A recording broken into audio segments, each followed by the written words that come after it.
Hello and welcome to part 4 of the tutorial series Responsive Layout with WebIQ. After learning about layout of responsive apps, we are now going to connect process variables from a PLC and visualize the values with WebIQ widgets. For this tutorial we are going to use a demo OPC UA server provided by SMART-HMI, but the process is the same for your own PLC. So here we are in the Layout Manager as before, but now we need to go to the I/O Manager, which you can find here. So I click on this button and I'm taken to the I/O Manager, where you can see only one entry, which is the internal simulation I/O handler, which is the internal simulation server, which can be used to create local variables for testing. We now need to create a new entry to connect to the OPC UA server. So I click on Create Entry, enter the name Test OPC, because this is a test connection. And now I have to enter the endpoint URL to the OPC UA server. So the endpoint URL for the SMART-HMI demo server is this one. So it's opc.tcp://opcuA.webiq.de:48010/webiq/demo server. There's nothing else to configure for the server, so I now click on Apply. If I now click on the new entry, it says Connected. If you are unable to connect to the SMART-HMI OPC UA demo server, the connection might be blocked by your firewall. So after we have connected to the PLC, so in this case the simulation server, we can now create the variables inside WebIQ Designer. So we open the Process Data Manager, and there we have the list of predefined variables. And now we click on Browse to browse the items the OPC UA server provides. And here we only have one OPC UA I/O handler available, because we have only configured one right now. And there we see the structure of the server. So I now click on Objects, click on Demo Server, and there I see all of the variables the server provides. So we are now going to import 3 variables from the OPC UA server into our app. So we start with the variable rand_float, which is a random float value, and we will create a variable in our app, and we will name it machine speed, as we will be using it to simulate the machine speed. Then we will use the saw value and also create a variable here, and this will be used as machine temperature.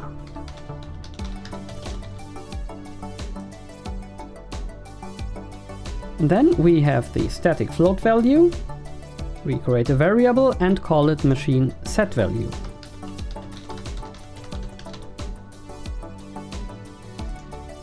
If we now close the dialog, we see that these 3 variables have now been created. However, these variables right now only have the connection to the server, and they do not have any label, unit or input limits setting, so we want to do that now. So for the machine speed, we start with the label, and here it's currently set to none, and we now set it to set. We will add a rule, and the mode will be append. So this may sound a bit weird at the beginning, but this is for hierarchical structures, so there it really makes sense to append a string. In this case, as these variables are not part of the structure here, we will just append this text to an empty text. So here we will now enter the label machine speed. And the unit will be set to meters per minute. And we also set input display limits, because we want the speed to be between 0 and 100 meters per minute, and we would like to have 2 decimal places. Now I click Apply, and we continue with the temperature. So here we once again set the label, add a rule. The mode will be append, and we set this to machine temperature. and the unit will be set to degrees Celsius. The input display limits will be set from -50 to 50. This is because the value on the OPC-UA server is between -50 and 50, and you will see why we have to do that in a minute. And then we set the decimal places to 2. Then we click apply. And now it's time to configure the machine set value. So once again, we set the label to machine set value. And the unit will be, of course, meters per minute, because this should be the set value. And the input limits will be from 20 to 100. And we do not want to have any decimal places, and the step size should be set to 1. And you will see why we have to do that. You also see in the tooltip for stepping of rocker buttons, for example. Okay, now let's click apply. And now we have to click on update items.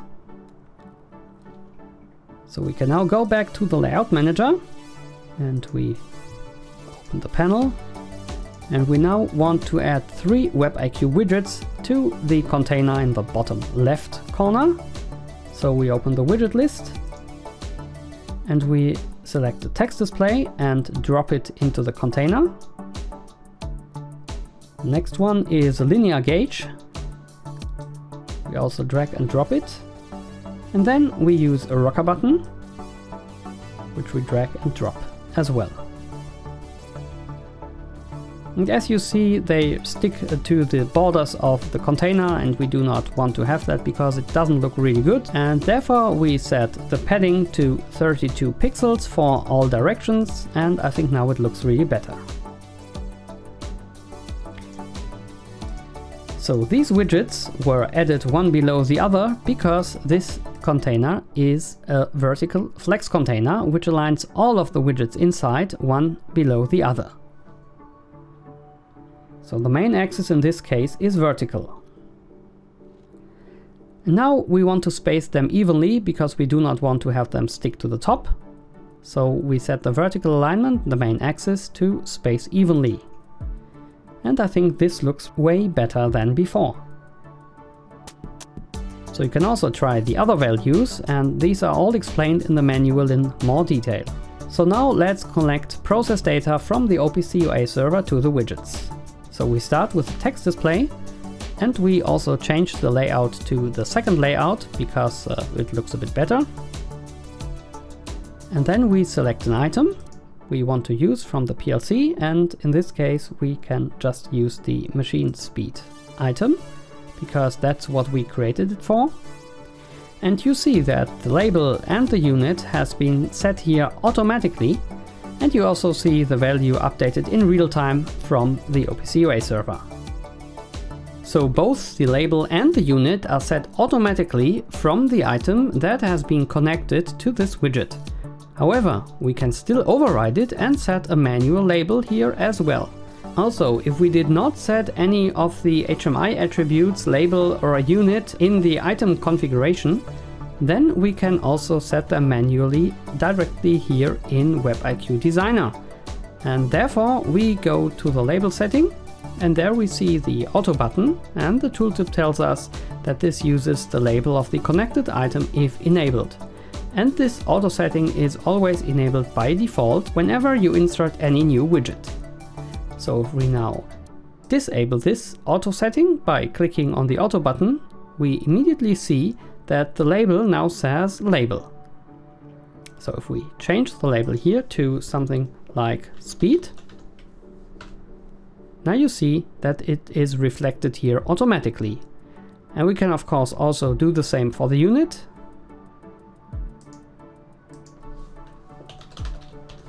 If we just type meters here, then we also see it immediately.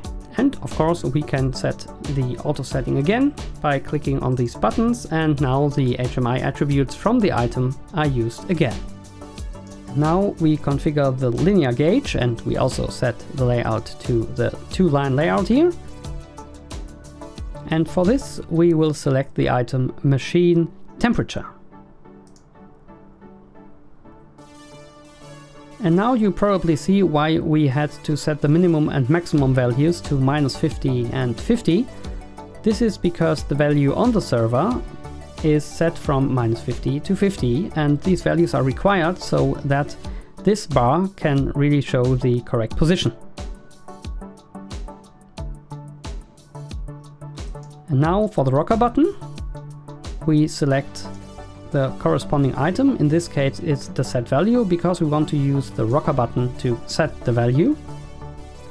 Click on apply, and we also enable the numpad here.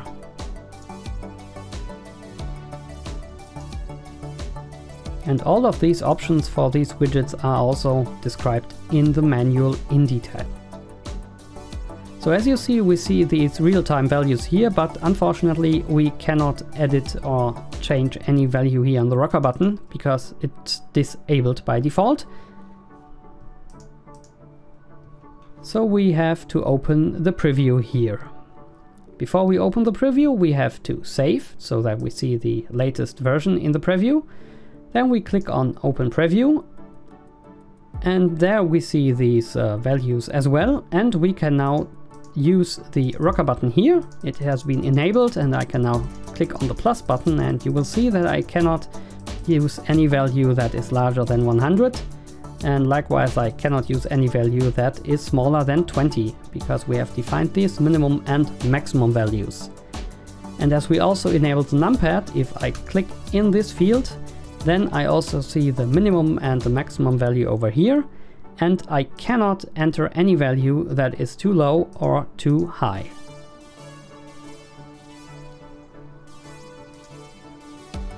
So I can now resize the window, and we see that it's really very responsive. But we also see that some things are not really as responsive as we would probably like them to have for a smartphone size like this. So there is still some work to do, but this will be explained in another tutorial. And that's it for now. We hope that you liked it, and we hope to see you in another tutorial soon.